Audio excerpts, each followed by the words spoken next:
दोस्तों, मैं लाला लीलूलाल आप सभी का स्वागत करता हूं। आप मेरा अभिनंदन स्वीकार करें। मानव की कहानी, रत्नों की जुबानी। हीरे जवाहरातों ने बनाया इस धरती पर मानव संसार। आपके पुरखों की अनसुनी कहानी, लाला लीलूलाल जोरी की जुबानी। मानव के बनने की सच्ची कहानी, लाला लीलूलाल जोरी की जुबानी। दोस्तों, इस वीडियो सीरीज में हम मानव के इतिहास को एक नए सिरे से, एक नए दृष्टिकोण से देखने की कोशिश कर रहे हैं, जिसमें मैं आपको बता रहा हूं कि मानव का जो इतिहास है, मानव का जन्म, मानव का उद्भव, मानव का विकास और मानव का भविष्य, ये सब कुछ हीरे जवाहरातों ने बनाया है, रत्नों ने बनाया है, उपरत्नों ने बनाया है, नवरत्नों ने बनाया है, महारत्नों ने बनाया है, मणियों ने बनाया है, नगनगीनों ने बनाया है, राशि रत्नों ने बनाया है, बर्थ स्टोन ने बनाया है, स्टोन ने बनाया है, पाषाण ने बनाया है, जेम स्टोन ने बनाया है, ज्वेल्स ने बनाया है। ये जितना भी मानव संसार है, ये जितने भी मानव हैं, इन सबको बनाने वाले हीरे जवाहरात हैं। ये जितने भी इस धरती पे मानव कह रहे हैं ना, हम मानव, ये मानव मुनव कुछ नहीं है। ये सारे के सारे हीरे जवाहरातों की शक्तियों का उपयोग करने वाले जीव हैं। बस एक ऐसा जीव जो हीरे जवाहरातों की शक्तियों का उपयोग करता है और अपने आप को मानव कहता है, और जीवों में सर्वश्रेष्ठ जीव बन गया है मानव आज के दिन। इस सब का आधार हीरे जवाहरात हैं, जेमस्टोन हैं, उनकी शक्तियां हैं। यही चर्चा मैं कर रहा हूं अपनी इस वीडियो सीरीज में।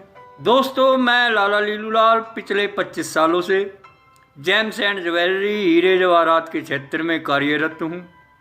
मैंने अपने अनुभव के आधार पर जाना कि मानव का जन्म, मानव का विकास, मानव का भविष्य हीरे जवाहरातों से बनता है, और उस पर मैं क्रम से चर्चा कर रहा हूं। हम मानव का जो इतिहास है, मानव की जो टाइमलाइन है, समय रेखा है, मैं थोड़ी उस पर चर्चा कर लेना चाहता हूं, ताकि आपको मानव का विकास, उनमें किस तरह के रत्नों की अहम भूमिका थी, यह समझने में आसानी रहे। तो दोस्तों, जैसा कि हमने पिछली वीडियो में भी जाना था कि मानव का जो पहला पूर्वज होमो हैबिलिस आज से 25 लाख साल पहले अफ्रीका में उत्पन्न हुआ था। होमो हैबिलिस जिसने पहली बार एक फलक तैयार की, एक फैसट तैयार किया, और होमो हैबिलिस मानव प्रजाति का पहला पूर्वज बन गया। वो एक वानरी था। एक तो मैं आपको ये बताना चाहता हूँ, जो ये हमारे पुराने पूर्वज हैं 3-4, जिनकी संतानें हम हैं, उन्होंने हमें कुछ खास गुण दिए, इस कारण हम उनकी संतान कहलाती है। उनके दिए हुए कुछ खास गुण, कुछ खास गुर, उनका इस्तेमाल हम आज भी करते हैं। इस कारण ये हमारे पूर्वज कहलाते हैं, चाहे वे वानरी क्यों ना थे। और दूसरा, हमारा महान पूर्वज होमो इरेक्टस, जिसने मानव इतिहास का पहला जेमस्टोन खोजा, जिसने एक ऐसा सर्टिफिकेट तैयार किया, एक ऐसा प्रमाण पत्र तैयार किया जो हर आदमी को लेके चलना पड़ता है, हर आदमी को अपने पास रखना पड़ता है, तभी वो आदमी है। अगर उसके पास वो सर्टिफिकेट नहीं है, उसने वो सर्टिफिकेट प्राप्त नहीं कर रखा, तो वो आदमी नहीं है, वो जानवर है। सारे जीवों में ये पहचान है। होमो इरेक्टस ने एक ऐसा जेमस्टोन सर्टिफिकेट के रूप में जारी कर रखा है। उस जेमस्टोन को अपने पास रखना हर आदमी का कर्तव्य है।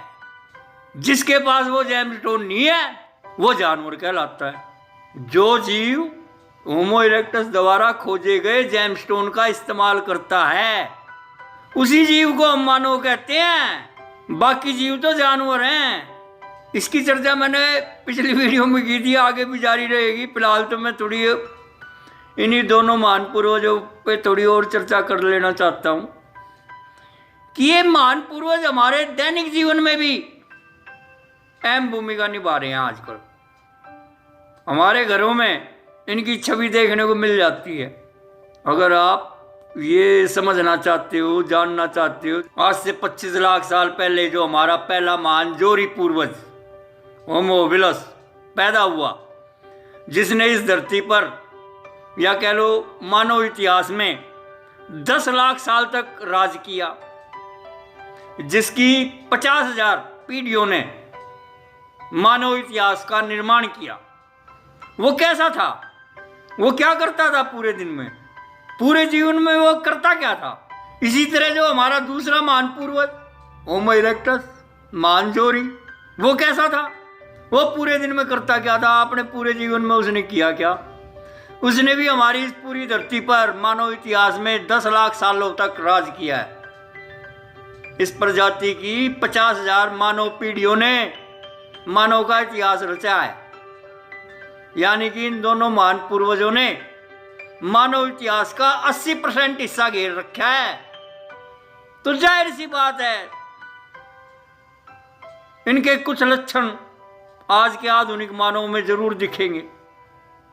वो लक्षण हमें दिखाई देते हैं, हर घर में, हर बच्चे में, हर मानव में आते हैं वे लक्षण।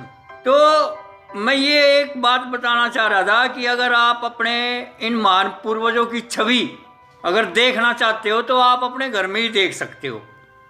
ये कैसे थे उस टाइम पे, इनके क्या क्या क्रियाकलाप होते थे, इनकी सोच कैसी थी, ये पूरे दिन भर करते क्या थे हमारे पूर्वज।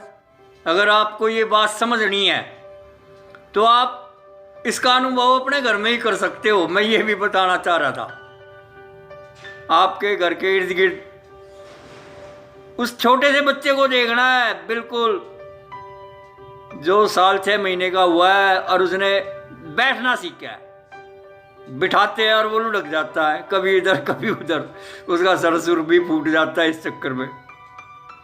और उसको बैठना सिखाते हैं, भाई तू ऐसे बैठ। उसके हाथ पकड़ते हैं, रखते हैं, दोनों पैरों के बीच में बैठ, भाई हाथों के सहारे बैठ, तू ऊपर बैठ। तो होमो हबिलस जो पहला था वो कुछ ऐसा था हमारा। जो एक बच्चा होता है छोटा सा, जब वो बैठना आरंभ करता है, पहली बारी बैठता है, और खड़े होने से पहले जब वो पहली बारी खड़ा होता है, वो 4-5 महीने गुजारता है। कोई बच्चा 6 महीने की उम्र में ये क्रिया करता है, कोई बच्चा जब 1 साल का हो जाता है तब करता है ये क्रिया, कोई बच्चा 1.25 साल की उम्र में भी करता है, कमज़ोर बच्चे। तो ये तो कहा नहीं जा सकता किस उम्र में करता है बच्चा, परंतु ये क्रिया करता है कि बच्चा एक तो बैठना सीखता है और फिर 2-4 महीने बैठता है, गुडलिए चलता है, इधर उधर अलग अलग जगहों पे जाता है, घर में कोने में ऐसी ऐसी जगहों पे घुस जाता है बच्चा। वो छोटा सा आदमी सोच भी नहीं सकता। तो ठीक वैसा था हमारा होमो हबिलिस, जो हमारा पहला पूर्वज था ना, वो कुछ वैसा ही था। देख लो उसका दिमाग कैसा है, होता उस बच्चे का वैसा दिमाग था। देख लो वो छोटा सा बच्चा घर में क्या क्या हरकतें करता है, वो अपनी दिनचर्या कैसे व्यतीत करता है। वो छोटा सा बच्चा जो खड़ा नहीं हो सकता, बैठ सकता है, गुडलिए चल सकता है, इधर उधर कहीं घुस जाएगा छोटी छोटी जगहों के अंदर है, हर एक चीज़ को चेक करेगा, खा के देखेगा, कुछ भी मिल जाएगा वहाँ जाएगा और उसको चेक करेगा सबसे पहले। कुछ इस तरह की हरकतें करता है, वहाँ बैठ जाएगा अगर उसका मन लगेगा, नहीं तो वहाँ से फिर गुडलिए चल के इधर उधर नई चीज़ की खोज में लग जाएगा। घर में जितनी भी चीज़ें होंगी सारी तोड़ेगा वो, हर एक जितनी भी उसके हाथ में आएंगी उसने सारी चीज़ों का निरीक्षण करना है इत्मीनान से 3-4 महीनों के अंदर। तो ठीक वैसा था हमारा होमो हबिलिस। और ये 10 लाख साल तक का इसने कितनी तरक्की की थी होमो हबिलिस ने। अब वो बच्चा बैठना सीख जाता है, गुडलिए चलना सीखता है, हर एक चीज़ को छूता है, उसको चेक करता है अपनी ज़बान से, पहले तो पकड़ता है। वो छोटा सा बच्चा हर एक चीज़ को पकड़ने की कोशिश करता है। तो वहाँ पे वो 2 चीज़ें का अनुभव करता है, गर्म और ठंडी। या तो वो चीज़ उसे गर्म गर्म लगती है या ठंडी ठंडी लगती है। ये 2 सब उसके दिमाग में मतलब कि ये दो अनुभव बैठ जाते हैं, गर्म और ठंडे का। पर एक वो चेक करता है, एक चीज कुछ भी आती है उसे चेक करेगा, चबा के देखेगा, दांत उसके है नहीं, आए नहीं है, मसूड़ों से और जीभ से और होठों से उस चीज का पूरा स्वाद लेगा। हाँ, कुछ भी मिल जाए, घर की हर एक चीज चेक करेगा, हर कोने में जाएगा, हर कोने में घर के। वो छोटा सा बच्चा गुड लिए चलता हुआ, एक दो चीज उसे पसंद आएगी, उसके साथ खेलता रहेगा पूरे दिन भर। उसकी वो एक दो चीज ही उसका जीवन होती है। तो हमारा जो अभिलाष था, उसके पास भी ज्यादा चीजें नहीं थी, एक दो ही चीज होती थी पूरे जीवन में। वही उसकी दो चीजें, चार चीजें उसके पूरे जीवन के लिए बहुत थी, काटने के लिए। उन्हीं में उलझा रहता था वो पूरे जीवन भर, इधर उधर जाना, नई नई चीजें चेक करना, गुत्तम गुत्ता हो गए गुड लिए। वो खड़ा हो नहीं सकता। अब जब वो खड़ा होना आरंभ करता है बच्चा, तो वो होमो इरेक्टस के रूप में है। तो आपके घर में जो बच्चा पहली बारी खड़ा होता है, खाट का, पलंग का सहारा लेके, कुर्सी का, मेज का या कोई भी चीज का सहारा लेके वो खड़ा होता है, मम्मी का ही सहारा लेके खड़ा होता है कई बार। तो उस बच्चे को देखो आप, वो हमारा पहला होमो इरेक्टस था। वो बच्चा पैदल चलना सीखता है, इधर उधर घूमता है, फिरता है, छोटी छोटी, एक कमरे से दूसरे कमरे में, दूसरे कमरे से तीसरे कमरे में। कुछ इस तरीके का था। दो चार पड़ोसियों के घर में भी जाता है, फिर वो बच्चा छोटा सा पैदल पैदल हो जाता है। बुला लेती है उसे, आंटी आ जा भाई, ले जाती हैं उसे खिलाने के लिए 1-2 घंटे के लिए। तो हमारा होमो इरेक्टस भी ऐसा ही था। वो पैदल चलना सीखता है, बोलना नहीं सीख रहा अभी। वो चीज़ों को उठाता है, उनको इधर उधर फेंकने की कोशिश करता है, कुछ चीज़ें फेंक देता है थोड़ी सी दूरी पर, कुछ चीज़ें तो उसके आजू बाजू में गिर के रह जाती हैं। यानी कि वो अपने हाथ पैरों को बेहतर तरीके से इस्तेमाल करने की कोशिश करता है बच्चा। उस टाइम में वो बोलना नहीं सीखा है, वो खड़ा होना सीख गया है, पैदल चलना सीख गया, घर से बाहर भी जा रहा है, अपने क्षेत्र से बाहर भी जा रहा है, घुमक्कड़ भी हो गया थोड़ा थोड़ा, शौकीन हो गया, नया नया संसार, चटोरा भी हो गया, बैठ के आराम से खाने लग गया चुपचाप, शब्द ज्यादा बोल नहीं पा रहा, आवाजें निकालता है, शोर मचाता है। वो छोटा सा बच्चा बोलना चालू नहीं कर रहा, बस वो 2-3 ही शब्द जानता, मम और गम। मम एक तो मम्मी और एक पानी, और गम गरम है क्योंकि वो किसी चीज के हाथ लगाता है उसे गरम गरम लगती है। एक वो सीखता है, ये 2 शब्द सीखता बस वो उस दौरान। ध्यान से देखो आप उस बच्चे को, देखो वो पूरे दिन में करता क्या है। हाँ, वो बच्चा तो ठीक वैसा था हमारा होमो इरेक्टस। उसने भी कुछ चीजें, जिस तरह एक वो बच्चा जोड़ के रखता है ना अपने छोटी छोटी 1-2 चीजें अपने पास, वो उसका संसार होता है, इसी तरह हमारा होमो इरेक्टस था। उस टाइम पे खूब सारी चीजें नहीं होती थी, वही 5-10 चीजें होती थी उसके खेल खिलौने से।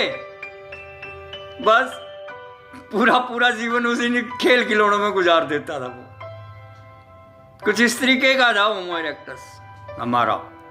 कुछ उसके बाद अब वो अपने संसार में, अपने छोटा सा जो उसका संसार है, देख लो वो क्या हरकत करता है, उसकी मनोस्थिति, उसकी सोच देख लो। ठीक वैसे ही सोच थी हमारा जो होमो इरेक्टस था।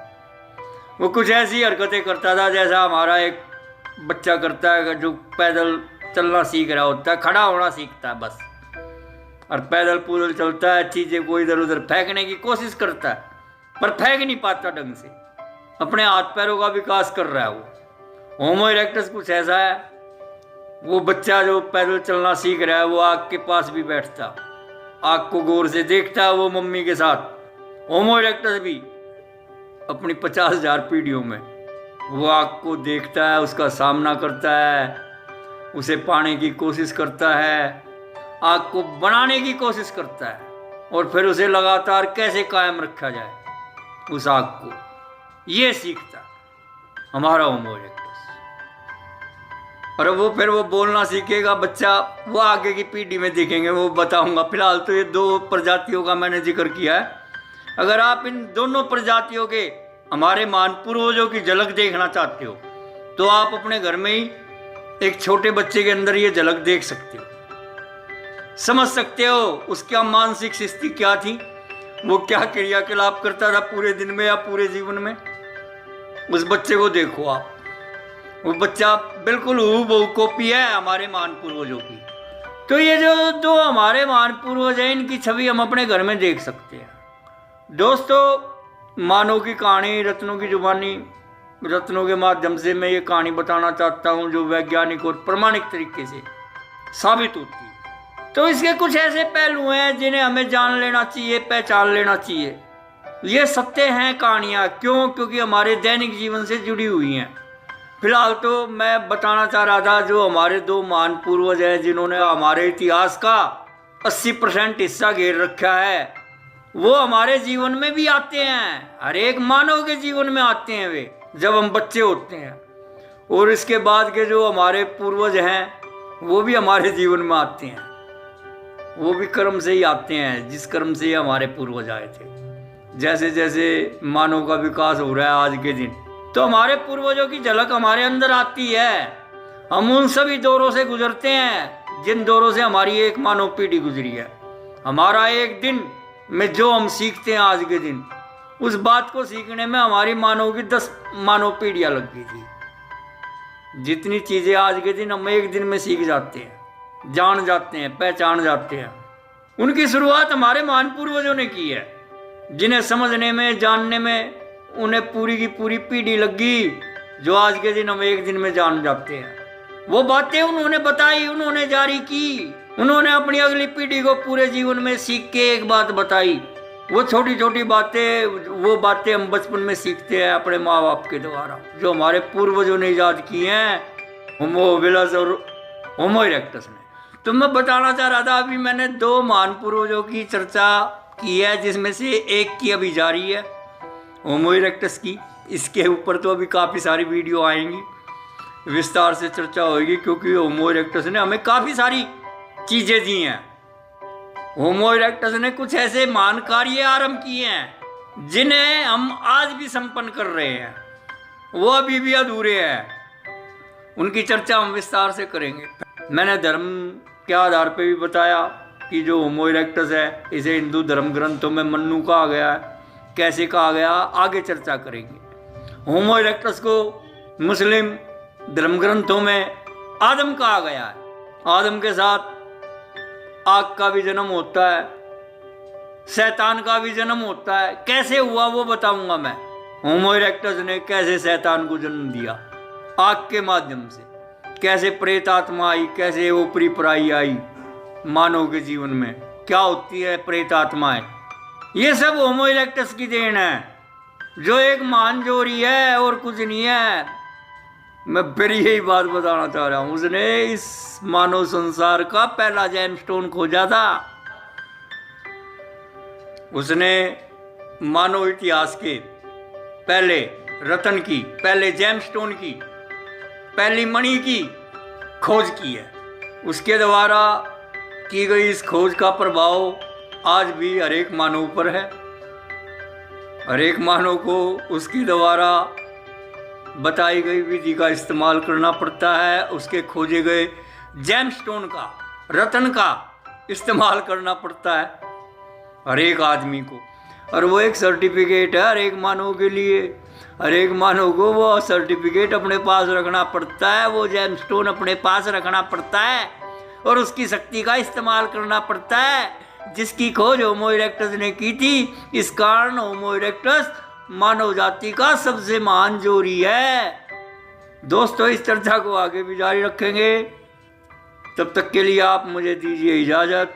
आप सभी का बहुत बहुत धन्यवाद। Best of luck. अगर आप एक ऐसा नगीना लेना चाहते हैं जो आपकी किस्मत बदल दे, अगर आप एक शक्तिशाली नग लेना चाहते हैं, अगर आप एक प्रभावशाली रत्न लेना चाहते हैं, अगर आप 100% असली राशि रत्न लेना चाहते हैं जिसके असली होने की जीवन भर की गारंटी हो।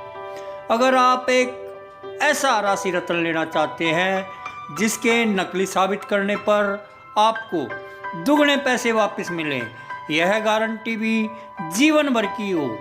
अगर आप एक ऐसा राशि रत्न लेना चाहते हैं जो कि सबसे सस्ते दामों पर उपलब्ध हो, तो आप मुझसे मिल सकते हैं।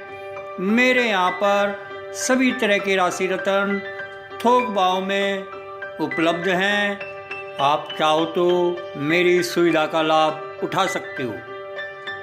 मेरा पता है Lala Leelulal scooter market, Rohtak road, Nangloi, Delhi 110041 India. आप मेरा पता, मेरा एड्रेस, मेरी लोकेशन जानने के लिए गूगल या गूगल मैप पर मेरा नाम लाला लीलूलाल सर्च कर सकते हैं। आपको मेरी लोकेशन मिल जाएगी। आप पधारिए, आपका स्वागत है, वेलकम है। रतन, उपरतन, नवरतन, महारतन, राशि रतन, नग, नगीने, मणि, हीरे, जवाहरात, पत्थर, स्टोन, जेम्स, जेमस्टोन, ज्वेल्स इत्यादि की सच्ची, सटीक, सरल, वैज्ञानिक और प्रमाणिक जानकारी जानने के लिए आप इस YouTube चैनल को सब्सक्राइब कीजिए। धन्यवाद।